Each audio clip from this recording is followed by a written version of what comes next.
నమస్తే, welcome to our channel. నేను సౌజన్య. జగన్మోహన్ రెడ్డి సర్కారు బతుకున్న వాళ్ళని కూడా చంపేశారు అంటున్నారు. అంతేకాకుండా జాతీయ ఉపాధి హామీ పథకం కింద 1000 కోట్లను కూడా స్కామ్ చేశారు. ఆ స్కామ్ని ఒక కంపెనీ బయట పెట్టింది. మరి ఏంటి ఆ కంపెనీ ఏంటి? మరి అంశానికి సంబంధించి మనతో మాట్లాడడానికి, వారి విశ్లేషణని మనతో పంచుకోవడానికి ఈరోజు మనతో పాటు ఉన్నారు senior journalist, senior political analyst CS Rao garu ఉన్నారు. వారితో మాట్లాడదాం. నమస్తే రావు గారు. నమస్తే. జగన్మోహన్ రెడ్డి సర్కారు బతుకున్న వాళ్ళని కూడా చంపేయడంతో పాటుగా జాతీయ ఉపాధి హామీ పథకం కింద 1000 కోట్లను స్కామ్ చేశారు అని ఒక కంపెనీ నిర్ధారించింది అని అంటారు. అసలు ఏంటి దీనికి సంబంధించిన పూర్తి వివరాలు ఏంటి? ఇప్పుడు ప్రతి సంవత్సరం కూడా లిప్టెక్ ఇండియా అనేటువంటి ఒక సంస్థ జాతీయ ఉపాధి హామీ పథకానికి సంబంధించి ఏ రాష్ట్రంలో ఏం జరుగుతుంది అనే దాని మీద ఒక క్లియర్ కట్గా సమీక్షించి అసలు దాని మీద ఒక క్లియర్ పిక్చర్ ఇచ్చేస్తుంది. దాంట్లో భాగంగా తాజాగా ఆంధ్రప్రదేశ్కు సంబంధించి నిన్న గురువారం ఒక క్లియర్ పిక్చర్ ఇచ్చేసింది. ఏమి ఇచ్చిందంటే, బతికున్నటువంటి వాళ్ళని కూడా జాతీయ ఉపాధి హామీ పథకం ఉన్నటువంటి వాళ్ళని చంపేసినట్టు చేసేసి కేంద్ర ప్రభుత్వం నుంచి రావాల్సినటువంటి 1000 కోట్లను రాబట్టుకోలేకపోయింది జగన్మోహన్ రెడ్డి సర్కారు అని చెప్పి ఇచ్చింది. ఏంటంటే యాక్చువల్గా ఇక్కడ జాతీయ ఉపాధి హామీ పథకం ఎలా ఉంటుంది అని అంటే, జాబ్ కార్డులు ఇష్యూ చేస్తారు. జాబ్ కార్డులు ఇష్యూ చేసిన తర్వాత ఆ జరిగినటువంటి పనిని బేస్ చేసుకొని బ్యాంకు నుంచి అమౌంట్ తీసుకుంటారు. అయితే దానికి మరింత పగడ్బందీగా దుర్వినియోగం కాకుండా ఉండేందుకు కేంద్ర ప్రభుత్వం ఏం చేస్తూ వచ్చిందంటే, గత కొన్ని సంవత్సరాలుగా కూడా ఒక్కోటి దాన్ని సంస్కరించుకుంటూ వచ్చింది. దాంట్లో భాగంగా ఏంటంటే, జాబ్ కార్డులని ఆధార్ తోటి అనుసంధానం చేయాలి అనేటువంటి ఒక రూల్ పెట్టింది. రూల్ పెట్టినప్పుడు ఈ జాబ్ కార్డ్ని ఆధార్ కార్డు తోటి అనుసంధానం చేయాల్సిన బాధ్యత ఎవరు? రాష్ట్ర ప్రభుత్వం చేయాలి. రాష్ట్ర ప్రభుత్వం చేసి దాన్ని జాతీయ స్థాయిలో మానిటర్ చేసేటువంటి సంస్థకి దాన్ని అనుసంధానం చేయాలి. అంటే సాంకేతికపరమైనటువంటి అంశం ఇది. ఈ సాంకేతికపరమైన అంశంలో ఈ జాబ్ కార్డుకి ఆధార్కి అనుసంధానం చేసేటువంటి క్రమంలో దాదాపుగా 20 లక్షల కుటుంబాలని ఈ జాతీయ హామీ పథకం కింద లేకుండా చేసేసింది జగన్మోహన్ రెడ్డి సర్కారు. అంటే సాంకేతిక లోపాలని సరిచేసుకోలేకపోయింది. సరిచేసుకునే కారణంగా దాదాపు కేంద్ర ప్రభుత్వం నుంచి రావాల్సినటువంటి 1000 కోట్ల రూపాయలు పైబడినటువంటి అమౌంట్ని తీసుకోలేకపోయింది. అంటే ఈ ఉపాధి హామీ కూలీలకి లబ్ధి చేకూర్చలేకపోయింది. ఎలా చేకూర్చలేకపోయింది అని అంటే, ఇప్పుడు ఈ అనుసంధానం చేసిన దాంట్లో రిమార్క్స్ వచ్చేస్తున్నాయి. అనుసంధానం కావట్ల జాబ్ కార్డులకి, అలాగే ఈ ఆధార్ కార్డులకి. దాన్ని జాతీయ స్థాయిలో ఉండే సంస్థకి అనుసంధానం చేయలేకపోయింది. దాన్ని అనుసంధానం చేయాలంటే జాతీయ స్థాయిలో ఉండేటువంటి సంస్థతోటి వీళ్ళు ఉన్నతాధికారుల దగ్గర నుంచి ఫీల్డ్ లెవెల్లో ఉండేటువంటి సిబ్బంది వరకు దాన్ని ప్రణాళికాబద్ధంగా పర్యవేక్షించాలి, నిరంతరం దాన్ని ఫాలో చేయాలి. ఆ ఫాలో చేసేటువంటి సిస్టమ్ లేక ఉపాధి హామీ కూలీల్ని దాదాపుగా ప్రతి సంవత్సరం తగ్గించుకుంటూ వచ్చింది. దాంతో వివిధ రాష్ట్రాలు లబ్ధి పొందుతున్నాయి, కానీ ఆంధ్రప్రదేశ్లో లబ్ధి పొందడంలో వెనకబడిపోయింది. ప్లస్ వీళ్ళకి రావాల్సినటువంటి సుమారు 1000 కోట్ల రూపాయలు రాకుండా పోయింది. దీనికి కారణం ఏంటంటే, జగన్మోహన్ రెడ్డి సర్కార్ చాతకానితనం అని చెప్పేసి మనం భావించడానికి అవకాశం ఉంది. ఫ్యాక్ట్ చూస్తే మొత్తం కూడా ఈ జాతీయ ఉపాధి హామీ పథకానికి సంబంధించి జాతీయ స్థాయిలో 2019 నుంచి 2020 ఆర్థిక సంవత్సరం నుంచి 2023-24 అంటే ఈ ఆర్థిక సంవత్సరం మధ్య జాబ్ కార్డులను తొలగించినటువంటి కుటుంబాలు జాతీయ స్థాయిలో అంటే దేశ స్థాయిలో 11.1 ఉంది. అదే ఆంధ్రప్రదేశ్కి వచ్చేటప్పటికి 24.6 ఉంది. అంటే డబుల్ ఉంది. జాబ్ కార్డులను తొలగించారు జాతీయ స్థాయిలో ఈ ఆధార్ అనుసంధానం చేయటం కారణంగా సాంకేతిక సమస్యలు అనుకో, లేదంటే ఆ లింకప్ కాకపోవడం కారణంగానే ఏదైతేనేమి దేశవ్యాప్తంగా 11% సుమారుగా జాబ్ కార్డులను కోల్పోతే, ఒక ఆంధ్రప్రదేశ్లోనే 24.6% జాబ్ కార్డులను కోల్పోయారు. ఇది రికార్డు. జగన్మోహన్ రెడ్డి చాతకానితనానికి రికార్డు ఇది. సో దాని కారణంగా నష్టపోయింది భారీగా జాతీయ హామీ పథకానికి సంబంధించినటువంటి లబ్ధిదారులు. సో ఈ నరేగాకు సంబంధించి ఇక్కడ మనం చూస్తే జాతీయ చెల్లింపుల సంస్థ దీనికి అనుసంధానం చేయలేక ఇదంతా కూడా జరిగింది. ఇక 2022-23 నుంచి అంటే లాస్ట్ ఫైనాన్షియల్ ఇయర్ 2022-23 నుంచి 2023-24 అంటే ఈ ఫైనాన్షియల్ ఇయర్ మధ్యలో ఏడాది కేవలం ఒక్క ఏడాదిలో లాస్ట్ ఇయర్లోని 53,000 కుటుంబాలు జాబ్ కార్డులు కోల్పోయాయి. జాబ్ కార్డులోని 53,000 కుటుంబాలు కోల్పోయాయి. నరేగాకు సంబంధించి ఇది ఇక్కడ మన ఆంధ్రప్రదేశ్లోని. దాన్ని లిప్టెక్ ఇండియా అఫీషియల్గా విడుదల చేసింది.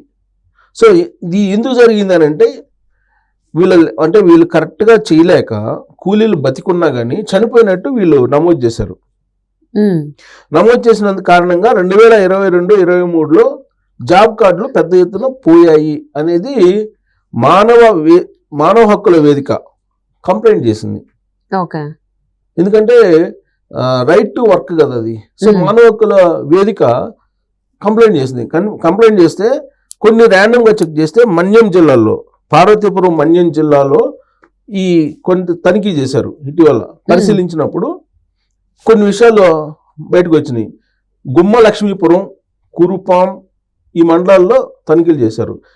ఆ మండలాల్లో ఉన్నటువంటి చింతలపాడు, వాలేసు, దుర్బిలి ఈ గ్రామాల్లో వాళ్ళు వివిధ కారణాలతో 30 మంది ఈ 3 గ్రామాల్లో 30 మంది జాబ్ కార్డులు తొలగించారని చెప్పి. దానికి కారణం ఏంటంటే సాంకేతిక సమస్య. అంటే ఈ సాంకేతిక సమస్యను పరిష్కరించలేకపోయింది రాష్ట్ర ప్రభుత్వం తేల్చింది మానవ హక్కుల వేదిక. తర్వాత 2022-23లో అసలు పెద్ద సంఖ్యలో ఇతర కారణాలతోటి ఉపాధి కోల్పోయారని చెప్పి మానవ హక్కుల వేదిక కంప్లైంట్ చేసింది. ఇక చూస్తే ఇంకా మనకి కేంద్ర ప్రభుత్వం ఇచ్చేటువంటి వేతనానికి రాష్ట్ర ప్రభుత్వం జారీ చేసేటువంటి వేతనానికి తేడా కూడా చూద్దాం. 2022-23 అంటే లాస్ట్ ఫైనాన్షియల్ ఇయర్లో కూలీలకు కనీస వేతన నష్టం అంటే కేంద్ర ప్రభుత్వం ఒకటి ఇస్తే రాష్ట్ర ప్రభుత్వం ఒకటి ఇచ్చింది. ఈ మధ్య తేడా అక్షరాల 1,055 కోట్లు తేడా. అంటే ఇది మింగేశారు రాష్ట్ర ప్రభుత్వం. ఉపాధి హామీ కూలీలకు కేంద్రం ప్రకటించిన కనీస వేతనం కన్నా కూడా తక్కువ ఇచ్చింది రాష్ట్ర ప్రభుత్వం. దాంతో ఈ 1,155 కోట్లు ఏదైతే ఉన్నాయో 1,055 కోట్లు ఇవి రాష్ట్ర ప్రభుత్వం మింగేసింది. మనం చూస్తే 2022-23, 2023-24లో ఇది ఇంకా ఎక్కువగా కనిపిస్తుంది. కనీస వేతనం తక్కువగా ఇంకా ఇచ్చినట్టు కనిపిస్తుంది అనమాట. ఇక జనరల్గా 2022-23లో కేంద్ర ప్రభుత్వం ప్రకటించిన మేరకు కనీస వేతనం ఎంత అంటే ఒక కూలీకి ఏడాదికి పర్ ఇయర్ 13,433 రూపాయలు కేంద్ర ప్రభుత్వం ప్రకటించింది. అయితే రాష్ట్ర ప్రభుత్వం ఎంత ఇచ్చిందో తెలుసా? 11,053 రూపాయలు. 13,433 రూపాయలు కేంద్రం ప్రకటిస్తే రాష్ట్ర ప్రభుత్వం 11,053 రూపాయలు అందజేసింది. అంటే ఎంత నష్టపోయారు?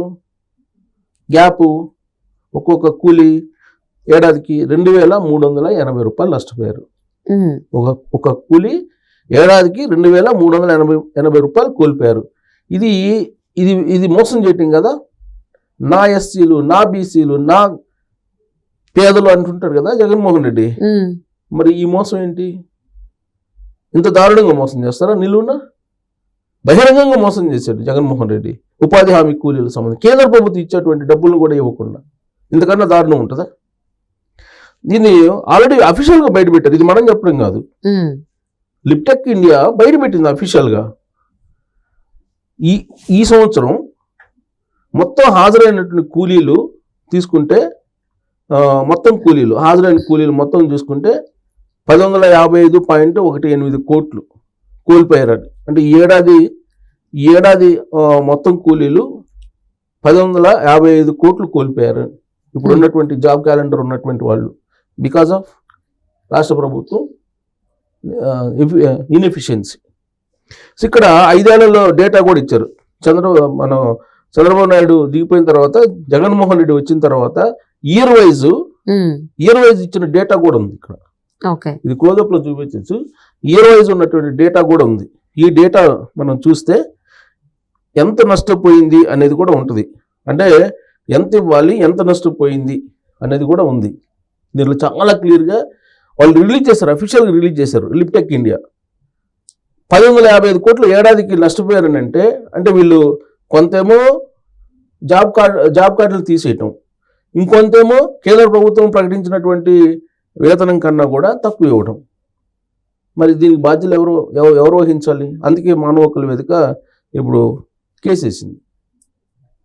ఓకే. కేసేసి దాని మీద అసలు ఏంది అనేది, అంటే ఎవ్రీ ఇయర్ మనం చూస్తే ఇయర్ వైజ్ కనుక చూస్తే ఇది ఈ పట్టిక క్లోజ్లో చూపిస్తే అర్థమైంది.